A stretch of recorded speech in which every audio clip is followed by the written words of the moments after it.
Friends நம்ம இப்போ coffee தோட்டத்தில் வந்தாச்சு. காஃபி தோட்டத்தில் இருக்கிற காய்களை பறிக்கிறோம். பறிச்சிட்டோம் பாருங்கள். இதுதான் காஃபி பழம். பார்த்தீங்களா எப்படி இருக்குது பார்த்தீங்களா? இதோட டேஸ்ட் எப்படி இருக்குன்னு சொல்லட்டுமா உங்களுக்கு? நான் இப்படி நசுக்கினாலே இந்த கொட்டை வந்துடுங்க. இந்த பாருங்க, இப்படி காஃபி கொட்டை தனியாக வந்துருச்சு பார்த்தீங்களா? நல்லா இனிப்பாக இருக்குங்க. இதுதாங்க காஃபி பழம். ஓகேவா? பாருங்களேன், செம்மையாக இருக்குது ஏரியா லொக்கேஷனு. ஸோ கூர்க்கில் வந்தீங்கன்னா நம்ம பார்க்க வேண்டிய இடம் பார்த்திங்கன்னா இந்த காஃபி எஸ்டேட்டு தாங்க. ஸோ எக்ஸலண்ட்டாக இருக்குது. ஓகே, அடுத்து வந்த வேலையை பார்ப்போமா? இங்கேயும் ஒன்று இருக்குது, பறிச்சிக்கலாம்.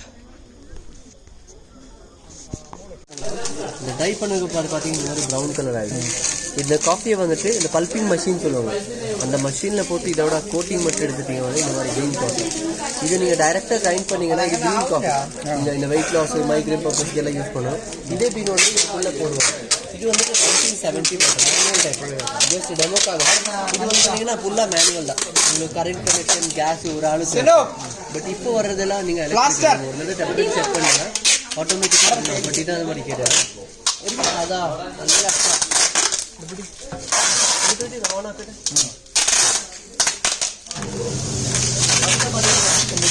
போடும்போது இது வந்து உங்களுக்கு டெம்பரேச்சர் லூஸ் பண்ணிங்கன்னா கம்மியாகிடும், டைட் பண்ணிங்கன்னா ஜாஸ்தி ஆகிடும். இது வந்துட்டு செக்கிங் ஃபுல்.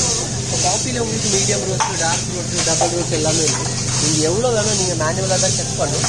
அதே மாதிரி ஒரு 90 minutes 50 minutes 90 degree minimum 50 minutes அது ரோஸ்ட் பண்ணணும். அதுக்கப்புறம் வந்து இந்த மாதிரி ஓப்பன் பண்ணி விடலாம். ಲಾಕ್ ಆಯ್ತಾ ಚಲೋ ಇದು ಅಷ್ಟೇ ಕೊಡು. ಹೈಬಿಸ್ಕಸ್ ಅಂತ ಬರೆದು ಕೊಡಿ.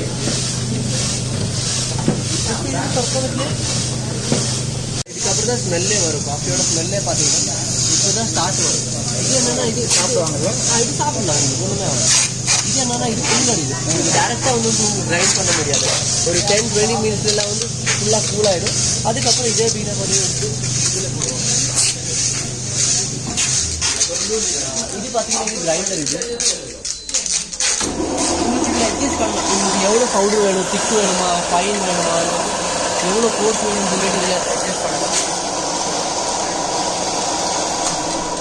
இதோட ஸ்மெல் பாருங்கள். இது வந்து பியூர் ஃபார்ம் ஆஃப் காஃபி. இதே உங்களுக்கு வெளியில் காஃபி கிடைக்கும். வெளியில் கிடைக்கிறது பார்த்தீங்கன்னா இது பாருங்கள், இதோட ஸ்மெல் பாருங்கள். இது உங்களுக்கு வெளியில் கிடைக்கிறது சிக்கோரி ஆடட் காஃபி. எவ்வளோ சிக்கோரி ஆட் பண்ணுமோ அவ்வளோ காஃபி சீப்பாகவே கிடைக்கும். ஆமாம், அந்த பிளான்ட்டோட ரூட்டோட பவுடர் அது சிக்கோரி பவுடர். மெயின் இந்த குஜராத், ராஜஸ்தான் அங்கே தான் க்ரோ ஆகும். ரெடிமேட் பவுடர் இதுதான் வந்து சிக்கோரி பவுடர். உங்களுக்கு ஸ்மெல் ஒன்றுமே இருக்காது, டேஸ்ட்டும் இருக்காது.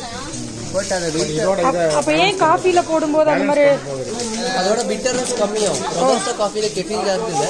ஓகே, கசப்பு கம்மி பண்ணும், டேஸ்ட்டு. அதுக்கப்புறம் வெயிட் கிடைக்கும். சரி, இது ஹெல்த் வைஸ் ஏதாவது ப்ராப்ளம்? இது சைடு எஃபெக்ட் இருக்குல்ல இருக்கு. Okay okay.